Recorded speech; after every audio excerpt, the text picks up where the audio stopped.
Good morning, everybody, and welcome to the CMH Family Medicine Department's once-a-month ARV review meeting. I'm very pleased to introduce Dr.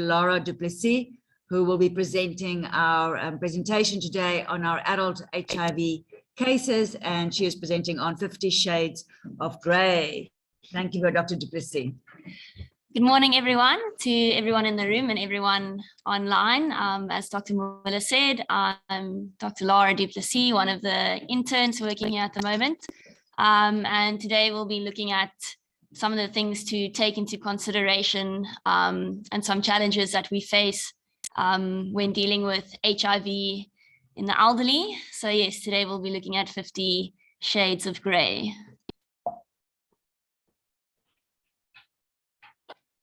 Just an overview of the talk. We'll be looking at some epidemiology, incidence and prevalence, then the physiology and comorbidities, which come along with aging, and then some of the challenges that we face and also the risks in the elderly.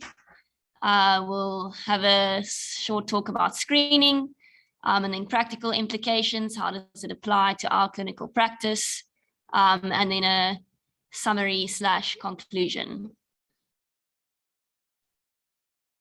Okay, so our epidemiology.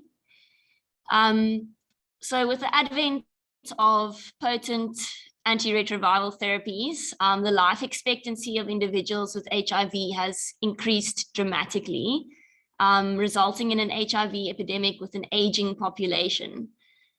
So life expectancy among people with HIV who receive treatment timely now approaches that of the general population.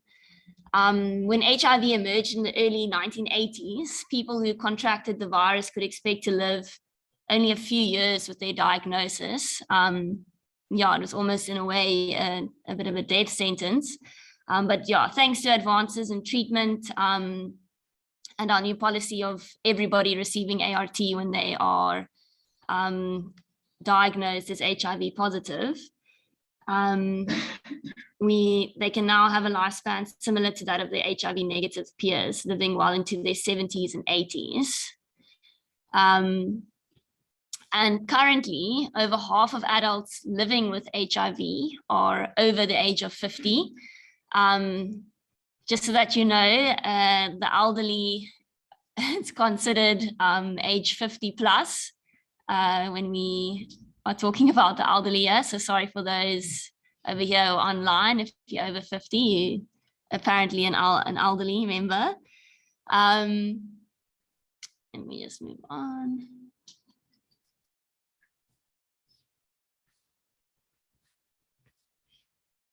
So taking a look at prevalence and incidence, 80% of older adults with HIV live in low and middle income countries. However, the proportion of older adults with HIV is greater in high income countries, where about 33% of the adult population with HIV is 50 years and older. However, by 2030, it's estimated that over 70% of the HIV positive population in the US will be over 50. So that is a significant proportion. And then there was also a study done in South Africa, and they predicted that over the next 30 years in rural South Africa, the prevalence of HIV infection among persons older than 50 will double. So yeah, this is applicable to our setting as well.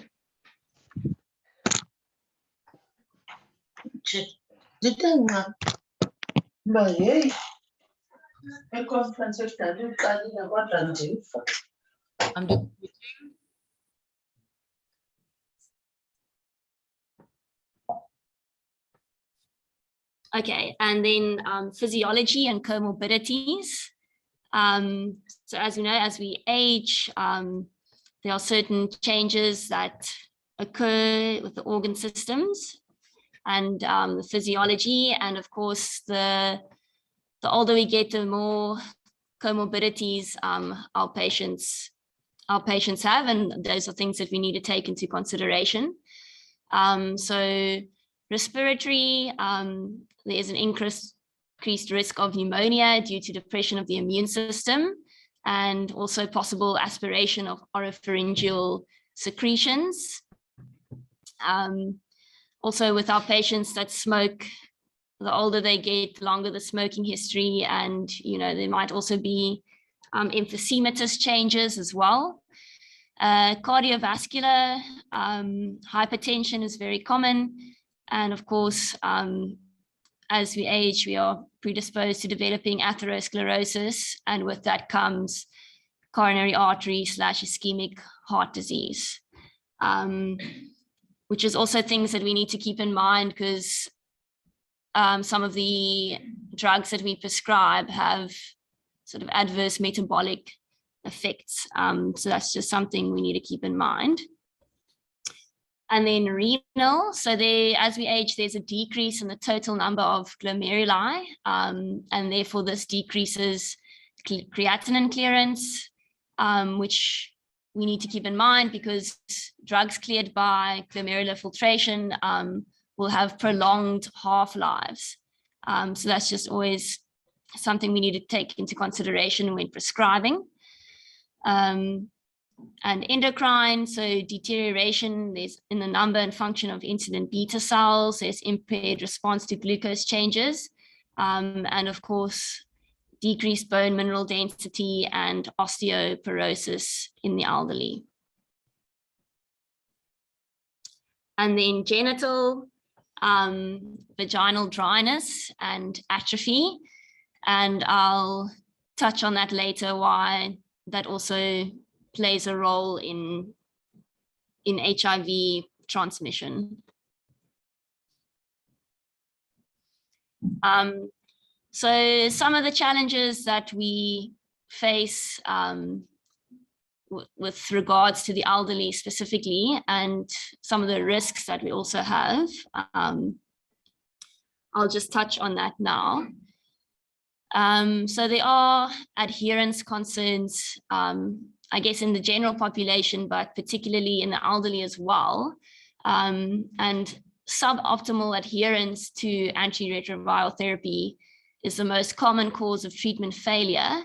And some of the factors that come into play with the elderly is their complex dosing requirements, because they may have altered renal or hepatic function, a high pill burden, and polypharmacy, since they often have many other comorbidities and are taking many other treatments as well. And then inability to access medications because of cost or availability. Obviously, our elderly might not be working anymore. Maybe the pension is not enough to cover funds to get to pharmacy or to get to the clinic.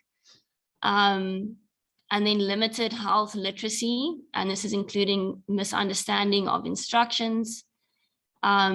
Depression can also play a role, and of course, neurocognitive impairment. Someone with HIV and dementia, it's going to be difficult for them to remember to take their medication, to take their pills every day.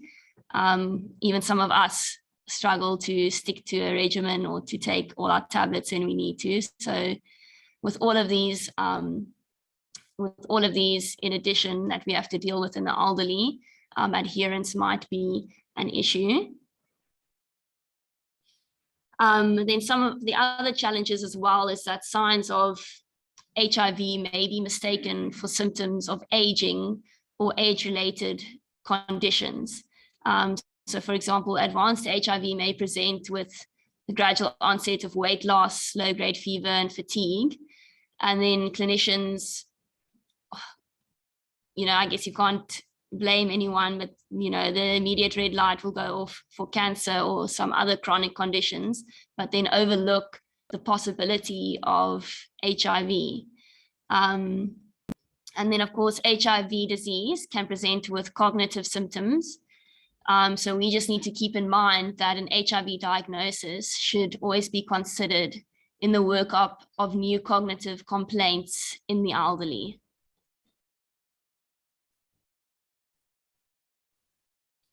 So other challenges that we face is that many elderly patients are not perceived by their clinicians as being at risk for HIV infection and are consequently less likely to be tested for HIV.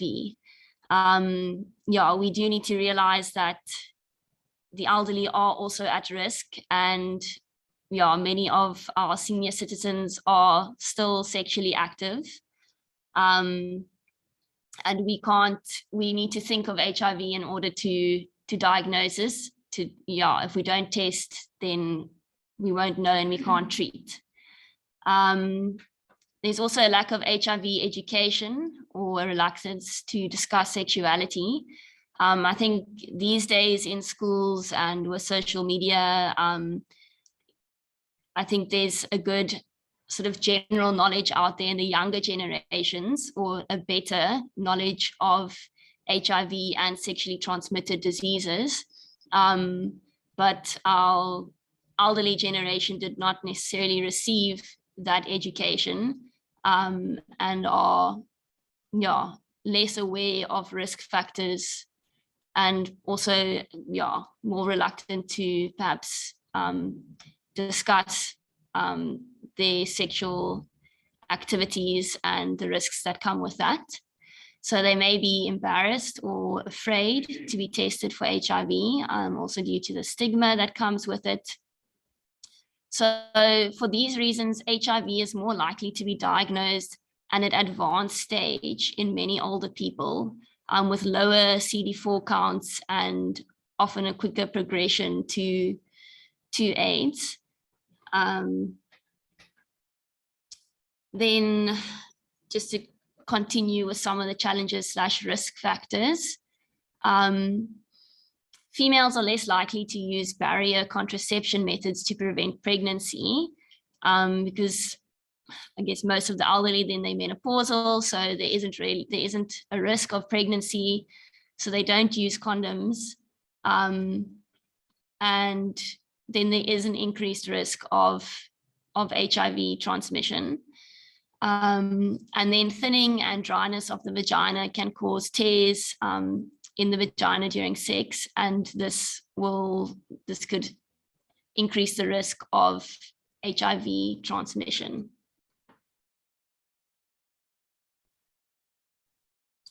So screening. So in South Africa, there's no specific screening protocol when it comes to the elderly. There is screening that obviously happens at our health facilities, at certain clinics and departments, but often the elderly are missed. So if we look at the Center for Disease Control at their recommendations, so they recommend opt-out testing, so that you get tested for HIV as part of a routine healthcare screening. So everybody, at least at some other point, is going to get tested. And then if you don't want to, or if your patients do not consent, then you do not have to test, but that is actually part of your routine screening. So they suggest that all people between the ages of 13 to 64 get tested at least once, and those with risk factors at least annually.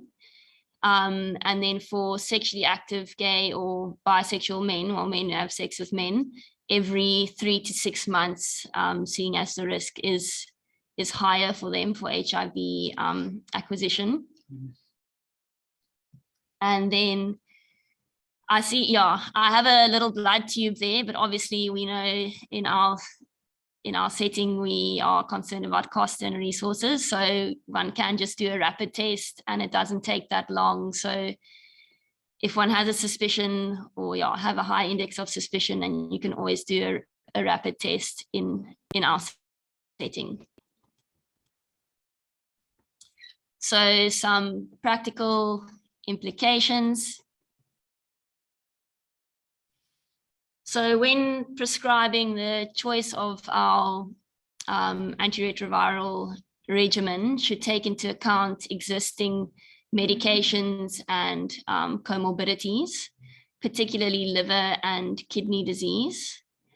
We should try to focus on prescribing the simplest regimen possible and use fixed dose combinations where we can. Obviously, it's not always possible. If we need to reduce certain dosages, we might need to split up the different drugs. But if it's possible to use a fixed dose combination, the simplest regimen. I think we mentioned the other day also to not prescribe any unnecessary medication. So there's a lot of our patients who are on maybe vitamin supplementation or folate or something that don't necessarily need to be, or there's not an indication. So just the necessary drugs and the simplest regimen possible.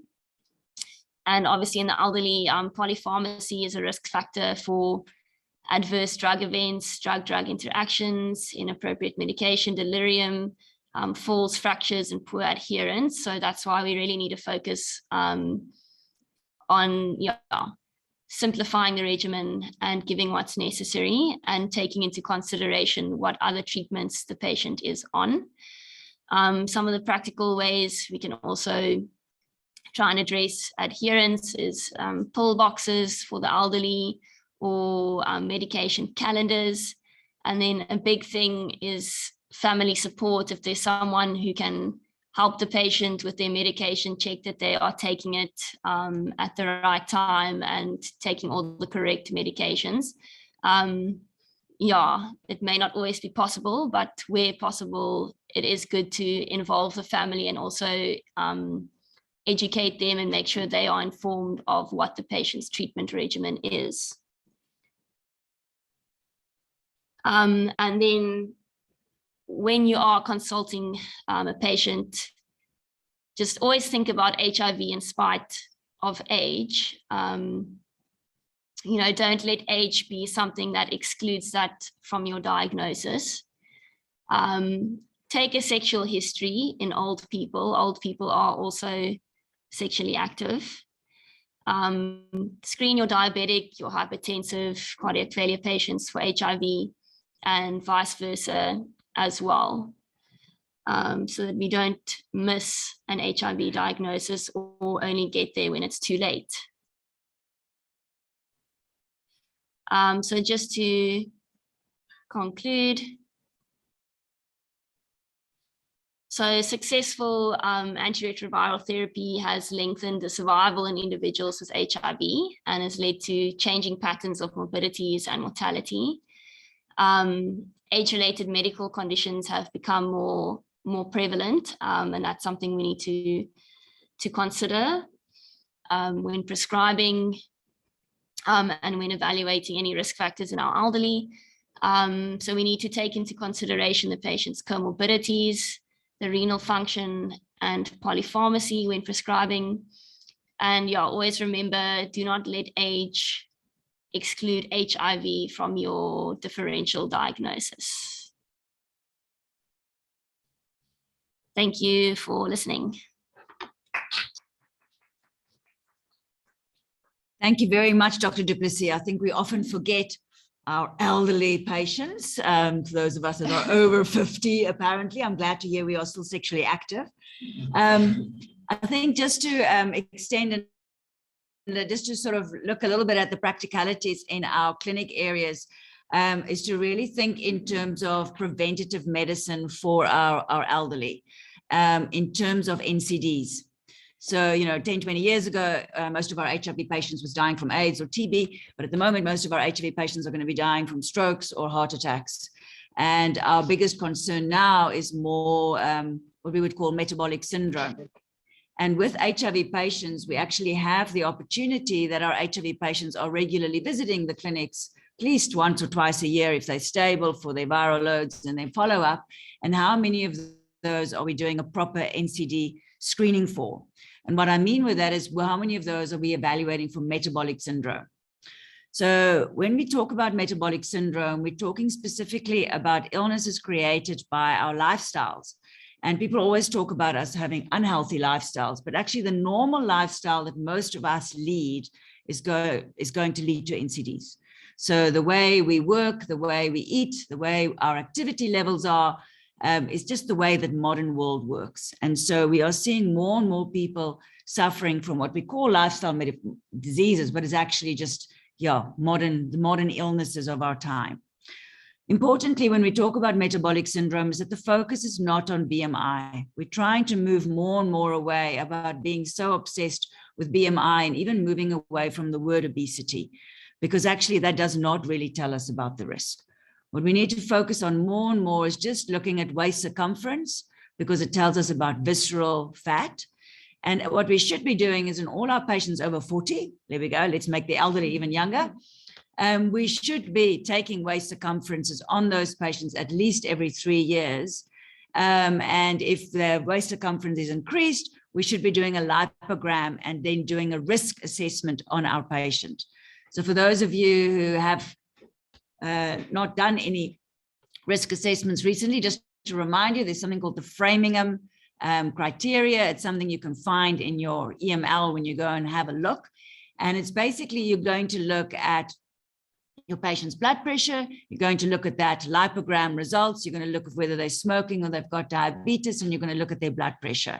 And that's going to give you an idea of their 10-year risk of dying of a heart attack and a stroke. And I think at the moment we are not doing that routinely for our HIV patients. We quite often do risk assessments once our patients have hypertension or once our patients actually have diabetes or have complications from metabolic syndrome.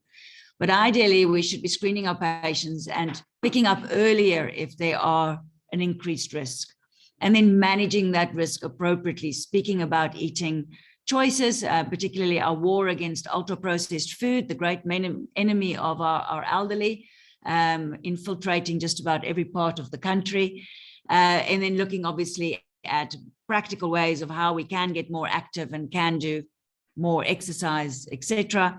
So it's a little bit, how do we start building those prevention strategies into our normal routine HIV patient visits? Because at the moment, what we are seeing is we're seeing them by the time they've developed their diabetes and their hypertensions, and then it's very difficult to influence risk at that point. I would like to now open the floor for some comments and inputs. So for those of you that are online, you can either put your hand up or you can just put something in the chat and I will pick you up in a moment. I'm just going to first start and see if there's anybody here in the family medicine training room that would like to contribute. Dr. Fuentes. So Dr. Fuentes is our doctor that's after our ARV clinic.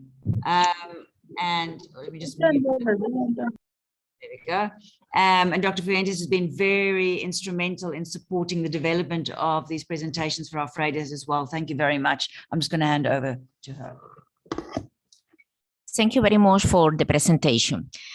I think there is a general perception that HIV and AIDS only affect young people, and this one is completely wrong. We have many older people who are single because they are divorced or widowed, and they are currently entering in the dating world after many years of being faithful to one person. In addition to that, as the doctor say, the females in this stage of their life are not concerned about pregnancy, so prevention is not part of their priorities.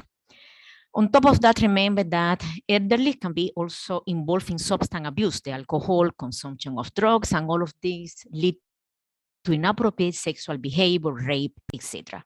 For that reason, I think it's very important that as a healthcare provider, we need to try to introduce and implement the healthy behavior in our senior population, especially in the sex matter. So I think that also the ongoing screening in our population and start as early as possible the ARV to prevent complications in the future. There are many studies done in relation with the CD4 count in elderly population, and all of them shows that the majority of the older people, when they are diagnosed, they have a very low CD4 count, poor recovery of the CD4 count, and more adverse events once that they started ARVs at this stage of our life, of their life, if you compare with a young population. I think also that it's very important that you take in consideration that this sector of the population experience a lot of social and biological events at this stage of their life, because they are retired, because they are isolated, because there is a food insecurity, there is a functional limitation for them because they suffer some comorbidities like arthritis, a stroke, a malignancy. They move to new places because somebody needs to look after them. And all of this increase the mood disorder for them, so suicide intentions and mortality. So it's very crucial that all of us do the screening for depression in this population. So providing a multidisciplinary team approach in this group of population is very important. I think on the way to move forward, as Dr. Madeleine was saying, we have guidelines developed for many people. So I mean, for adolescents, for adults, for the key population, but no one focus on the elderly population. So I think that this one could be something that to take in consideration in the future.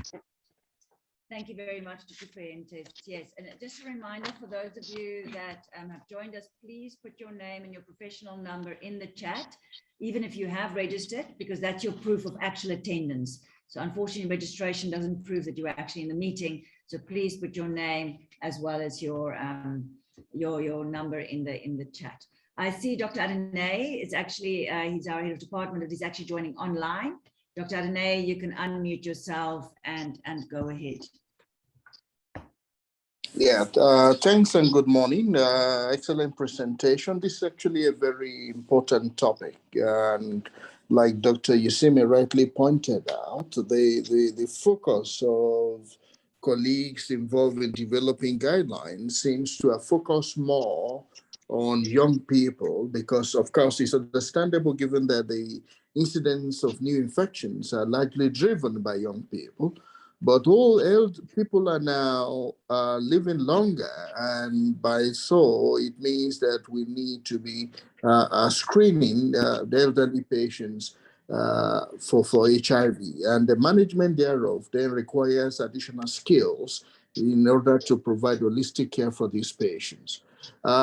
Given that said, I think there are some basic concepts that are important for our interns and all the students as well. Without HIV, it's established that the immune responses decline as, with aging process.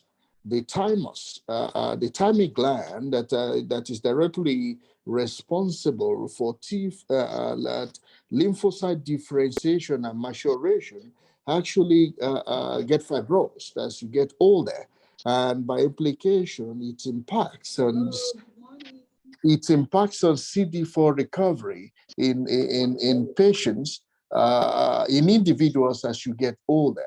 And the implication thereof is that the body's response to infections, increasing risk of neoplasms, autoimmune disorders, are well established in elderly people, especially as you are getting older.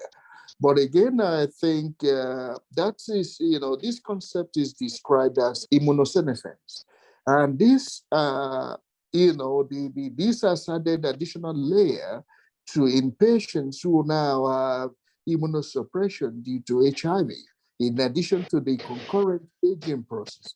And therefore, we need to be aware of this, because even when we do put elderly patients on ARVs, the usual 100 to 150 increase in CD4 in the first year, you may not necessarily see that in patients who are elderly due to immunosenescence. And concept of what we call immunovirological discordance should be equally understood, in which case you then see patients who are suppressed, but the CD4 counts are not just improving because of the changes in the bone marrow due to aging, as well as the thymic dysfunction that occurs as a sort of aging. So that said, I think it's important that, our junior doctors are familiar with those concepts as it applies to patients who are elderly. But again, when we use the word elderly, we need to be careful, because for the general population, you don't talk of elderly until people are over the age of 65. But in population of people living with HIV, most guidelines actually use a cutoff of 50 years. So we need to make differentiation between those two populations. And also the concept of polypharmacy that the presenter talked about, we again need to put this into perspective that polypharmacy is a problem in terms of keeping patients on treatment, but it's almost inevitable in elderly patients because outside of HIV, people, the older you are, the more that's the risk of developing hypertension, the more the risk of developing diabetes, dyslipidemia, and all of these needs to specifically screen for in patients as you get older. But over and above these, HIV in itself can actually accelerate this. As you all know, that HIV in itself is associated with, dyslipidemia. In addition to the drugs that are initiated for HIV. With no efavirenz, we know protease inhibitor have significant association with lipid abnormalities. And these specifically should be monitored in this category of patients who, by virtue of their aging process, will equally develop dyslipidemia. What about the specific medication that will increase risk for cardiovascular event? Bacava, even though very rare, in very limited number of patients, may need to be on a Bacava due to renal dysfunction. But again, Bacava is associated with increased risk for MI in patients. And in those with additional risk of cardiovascular risk, there becomes a problem that we need to monitor in these patients. And also, with increasing risk of polypharmacy that are inevitable, that we, in these patients due to comorbidities, we equally must be very careful of the drug-drug interactions, that we need to closely monitor in patients. Those who are diabetic, we need to be reminded that the maximum dose of metformin that you can use with dolutegravir is just 1 gram. That's 500 twice a day, not more, And also with those with higher, higher risk for cardiovascular events, we then need to know that simvastatin interaction with protease inhibitor is a concern, and also with amlodipine for hypertension is a concern, and therefore atorvastatin will be a better option in these patients. So I think for our colleagues in the PHCs and CHCs and district, when you are dealing with this with elderly patients, we need to look closely, not just only at the HIV in these patients. We need to look at individual comorbidities and screen specifically for cardiovascular conditions in these patients. And when we have concern with especially those with high lipid levels, we better go for atorvastatin if available in your facility, or better still, you may need to be discussing these patients with the next level of care so that you can get opinion on how to manage these patients. Otherwise, it's a very important topic, and I hope the people in charge of the guideline needs to specifically have a chapter in the next guideline directed towards the need of elderly patients living with HIV. Thanks very much. Thank you, Dr. Adenei. Is there any other comments from the floor? I'm just looking at the moment. There's no questions in the chat that I can see. Please just get a reminder to put your name and your registration number in the chat for attendance purposes. And I don't see any hands up in the group. There's no specific questions here. Yeah, Dr. Carl is joining us. So yes, Dr. Carl, please come to the front. Yeah, thank you, Lara and Dr. Madeline, and of course, Yusimi for this wonderful presentation. Yeah, 2 things, NHLS, in my opinion, I would like to request du Plessis or some other interns to talk to the lab in charge NHLS, maybe in the district also. The NHLS probably can pick up the ages and positivity of HIV. You know, many places they order ELISA rather than a rapid test. You know, it is very popular, especially those who are admitted. Probably you can have some idea regarding incidence or prevalence. That may be a good idea. You know, you can have cutoff point 50 or 60, try to get some data, number one. Number two, you know, I mean, last year sometimes I was working in Transkei long ago, and they were running nursing school as well. The principal, deputy principal of the nursing school, she phoned me. She was looking for a neurologist for her father, who was 82 or so, with a forgetfulness, you know, not exactly senile dementia. He was not abusing alcohol or whatever. I told that we don't have. There was somebody, neurologist, neurosurgeons, we got many. And then I asked what was the problem, and she mentioned everything. And then he was forgetting. All the tests were done, including CT. She WhatsApped me everything. And then HIV was not done. I knew his father while working there. He was kind of jolly and very active. Of course, the African man, you know. I requested her to go for HIV test. She was so reluctant in the beginning before she goes to PE to see a neurologist, or Bloom, which could be nearest one. After 6 months or so, she gave me a call. She told that she did HIV rapid or ELISA or whatever, and he was positive. CD4 was less than 100. And he was put on ART. Within a couple of weeks, you know, things changed. You know, I mean, there was significant improvement. What I am trying to say is that, you know, we tend to ignore, you know, elderly. We take it for granted they are not sexually active or whatever. You know, that can happen. You know, I mean, this probably CDC recommendation, probably HIV recommendation also. There should be something, and of course those who are confused young, we tend to always include rapid test or ELISA, whatever. We should not forget that thing as well. You know, that I just wanted to give one example. They did not have to go to neurologist to see, you know, simple one test sorted out problem to some extent. Thank you so much. Thank you very much, Dr. Carl. I'm just seeing, is there any more hands here in the family medicine boardroom? I'm not seeing any hands at the moment on the participant list.